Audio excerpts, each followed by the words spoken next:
Welcome! In today's video, we're discussing how to allow audio calls from everyone on X, formerly known as Twitter. If you want to expand your communication options and connect with more people, enabling audio calls can be a great choice. Let's jump right into the steps to set this up. First, launch the X app on your Android device. This is your gateway to accessing all the necessary settings.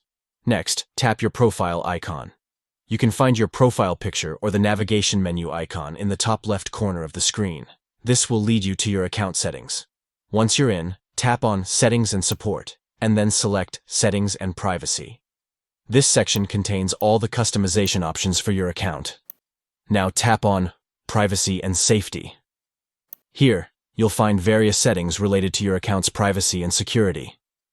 Next, look for Direct Messages. This is where you can manage who can contact you through direct messaging. Finally, under Allow Audio and Video Calls, select Everyone. By doing this, you'll enable audio calls from all users, giving you the flexibility to connect with anyone on the platform. By following these steps, you can easily allow audio calls from everyone on X, enhancing your communication experience. Thanks for watching. Don't forget to like and subscribe for more useful tips.